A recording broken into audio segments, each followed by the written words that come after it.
अस्सलाम वालेकुम नाजरीन, किचन में खाना बनाने के लिए मसालों का इस्तेमाल लाजमी है। इसके बगैर खाना तो खैर बन ही नहीं सकता। इसलिए न जाने कितने ही मसाले आपके किचन की जीनत हैं। इन मसालों में मौजूद हर चीज़ आपकी सेहत के लिए नहायत ज़रूरी है। अब अगर हम आपसे कहें कि आप लौंग के फ़वाइद जानते हैं तो आपको यकीनन ये तो पता ही होगा कि लौंग दांतों के दर्द में मुफीद है। लेकिन आज की इस वीडियो में हम आपको लौंग के कई और फ़वाइद बताने जा रहे हैं।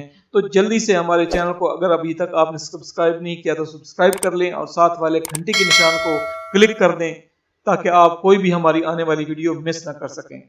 तो नाज़रीन, लौंग के फ़वाइद को हम आपके सामने एक तरतीब के साथ रखते हैं। नंबर 1, लौंग का इस्तेमाल आपके जिगर को साफ करता है, मजबूत बनाता है और जिस्म से जहरीले मादों को पाक करने में ये बड़ी ही मुफीद चीज़ है। नंबर 2, लौंग में vitamin C, fibre, manganese, antioxidant agent और विटामिन भरपूर मिकदार में पाया जाता है, जो कि आपके मैदे को तक़वियत देता है, खाना हजम करने में मददगार रहता है और कब्ज की शिकायतों से बचाता है। नंबर 3, लौंग एंटीऑक्सीडेंट है। इसी वजह से मसूड़ों के इन्फेक्शन, मुंह के छालों और दांतों के दर्द में नहायत मुफीद है। इसको खाने से शुगर कंट्रोल रहती है। नंबर 4, लौंग में मौजूद कंपाउंड्स आपको मादे के अल्सर से बचाते हैं।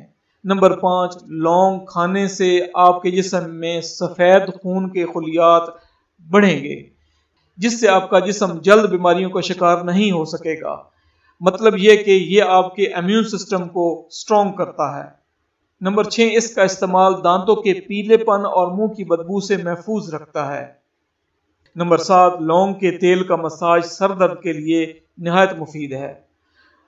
नंबर 8, वजन में कमी के ख्वाहिशमंद अफराद लौंग का पानी इस्तेमाल करके फाजिल चर्बी से छुटकारा पा सकते हैं।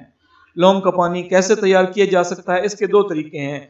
एक तो ये है कि चंद लौंग पानी में आप रात भर भिगो के रख दें और सुबह वो पानी आप पी लें।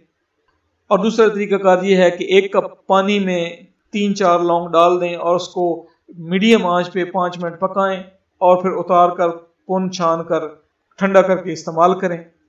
नंबर 9, जोड़ों और घुटनों के दर्द के लिए लौंग खाएं और इसका तेल लगाकर घुटनों पर मसाज करें।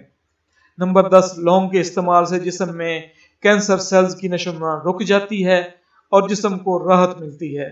उम्मीद है नाजरीन, वीडियो आपके लिए फ़ायदेमंद साबित होगी और बहुत ही इंफॉर्मेटिव साबित होगी। दुआ में याद रखिएगा। अस्सलाम वालेकुम व रहमतुल्लाह।